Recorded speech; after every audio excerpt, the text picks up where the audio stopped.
Não, não foi nem. Gente, primeiramente, boa noite, né, para vocês. Olha só, é muito bom estar aqui, sabe? É muito bom estar com a nossa família depois de...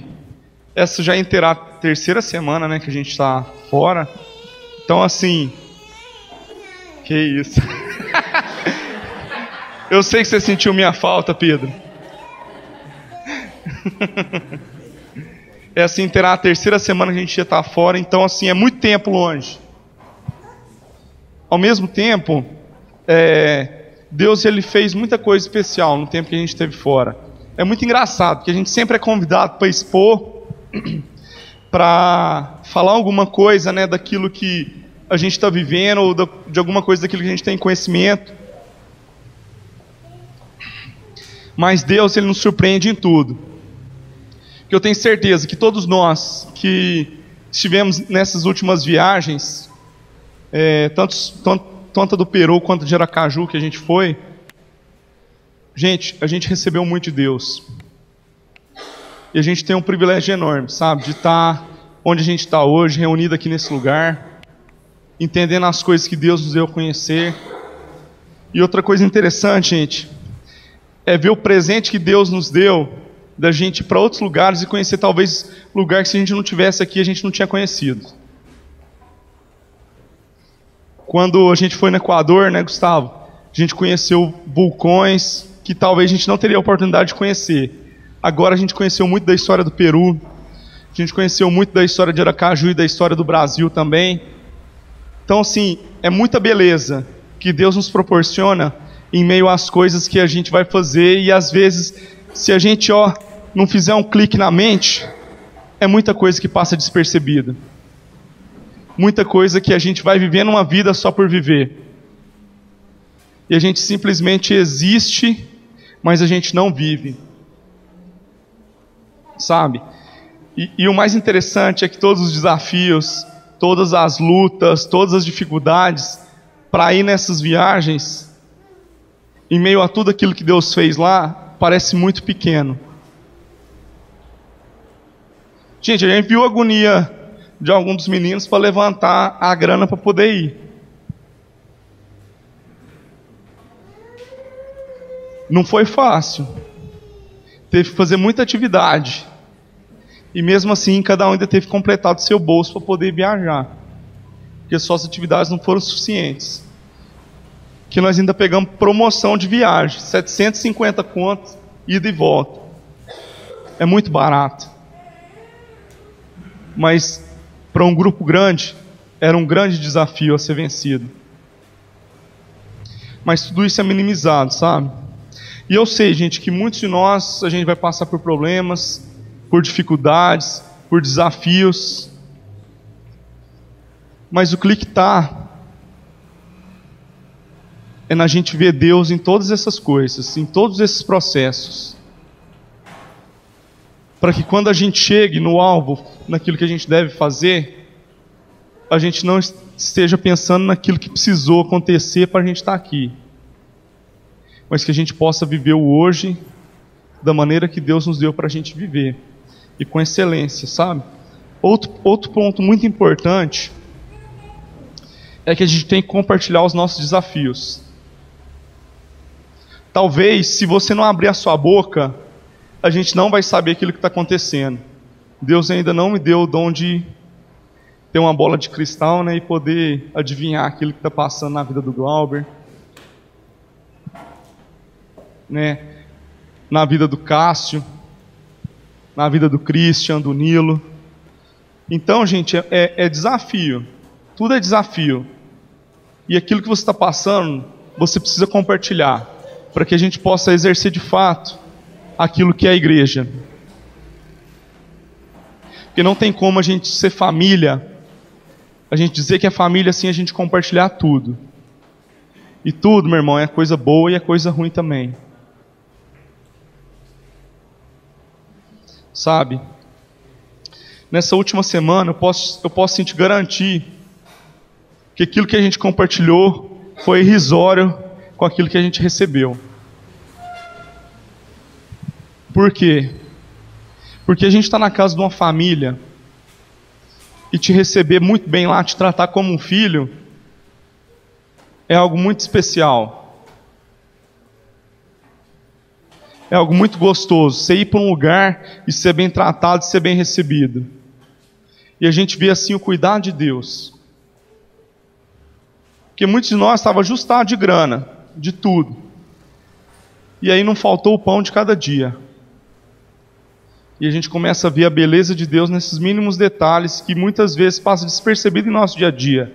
Porque às vezes a gente vive uma rotina de vida nas nossas casas e aí a gente começa a não ver Deus nessa rotina.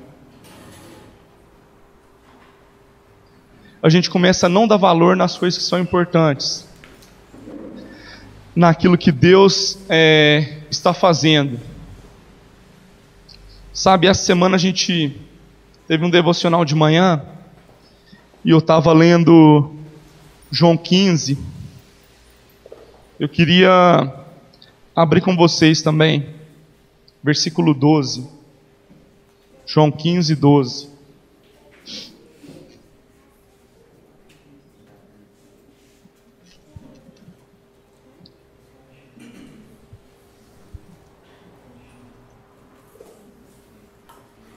O versículo fala assim, ó: o meu mandamento é este, que vos ameis uns aos outros, assim como eu vos amei.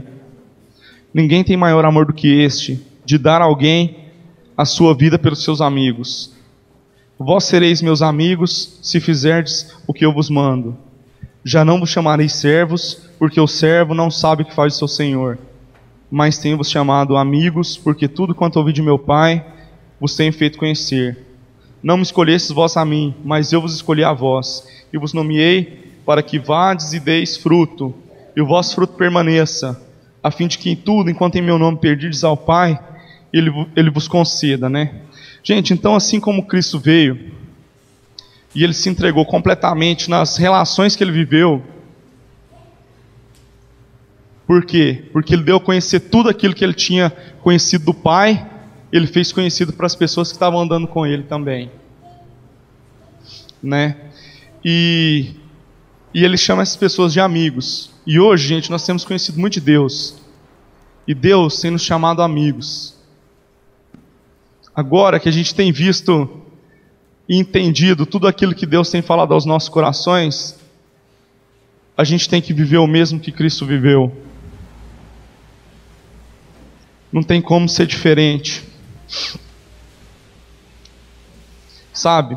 E para o Evangelho, às vezes a gente não pensa muito nisso, mas para o Evangelho chegar aqui hoje, onde a gente está, custou muito, custou a vida de muitas pessoas, custou a vida de muitos homens, a vida de muitas mulheres, a vida de muitas famílias, para que hoje nós tenhamos acesso, né, a essa palavra, que é um manual de vida, no qual a gente segue em todo o tempo.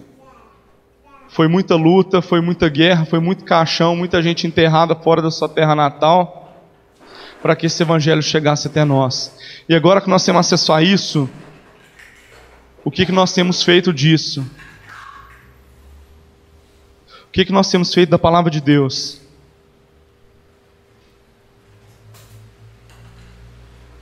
Porque a palavra de Deus realmente ela é confrontante, porque ela nos incomoda a fazer mais do que aquilo que a gente já faz.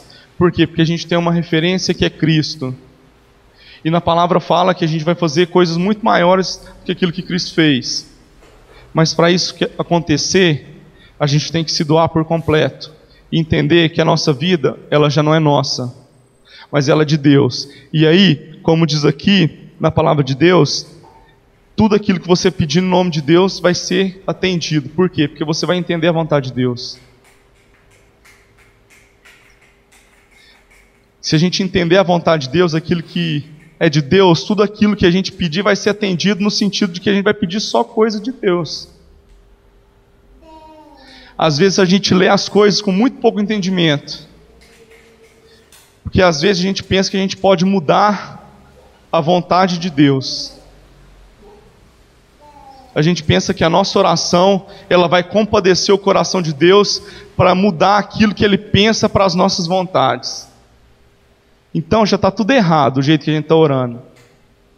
A gente tem que orar para a gente discernir em Deus aquilo que são as coisas boas para nós, porque aí todas as nossas orações elas vão ser atendidas. Ao mesmo tempo que é simples, é muito simples, é complicado, porque a vida com Cristo não é fácil, gente. Mas a gente precisa viver isso intensamente. A gente precisa viver isso de maneira digna. E o que Deus nos chamou para fazer é o que a gente tem escutado, vai custar toda a nossa vida. E lá em 1 João 3, no versículo 16, fala assim: conhecemos nisso o amor, que Ele deu a sua vida por nós, e nós devemos dar a nossa vida pelos nossos irmãos. Quem, pois, tiver bens no mundo, e vendo que seu irmão necessitado lhe cerrar o seu coração, como estará nele o amor de Deus? Meus filhinhos, não amemos de palavra, nem de língua, mas por obra e em verdade. Então, gente, essa palavra é muito forte. E essa palavra traz confronto ao nosso coração. Porque muitas vezes a gente investe os nossos esforços nas coisas que são temporárias.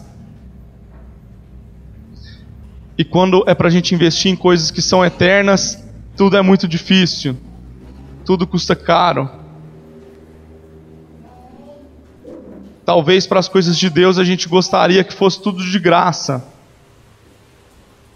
Afinal, nós já somos cristãos e nós já estamos aqui. Ou talvez eu estou conhecendo esse Deus agora e Ele tem que responder tudo aquilo que eu quero.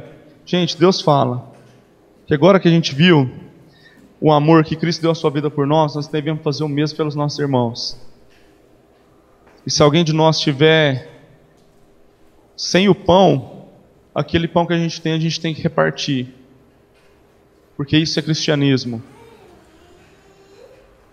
Isso é vida com Deus. Mais do que a gente sentir arrepio no Espírito Santo, meu irmão, o poder de Deus é compartilhar o pão. Isso é o poder e a essência de quem é Deus. É aquecer o que sente frio. Não é ficar orando em línguas o tempo inteiro. Isso é uma manifestação do Espírito Santo. Mas você quer ver poder de Deus? Se relaciona com Deus e relaciona com as pessoas. Isso é a gente viver e entender a essência do Evangelho. Sabe? E eu conversei lá no Peru, numa igreja que a gente teve a oportunidade de conversar. E às vezes, gente, vai custar muito mesmo. Vai custar às vezes a gente dormir mais tarde e acordar mais cedo, muitas vezes. Sabe? Vai custar investir tempo com as pessoas. Às vezes horas que talvez você teria para um lazer ou para algumas coisas, a gente vai ter que gastar com pessoas, porque esse é o nosso chamado. E vai custar também meter a mão no bolso. Porque é tudo. A gente precisa de fato, sabe? Passar de talvez uma vida de religiosidade, de vir num domingo ou num sábado, e passar a ter uma vida cristã plena.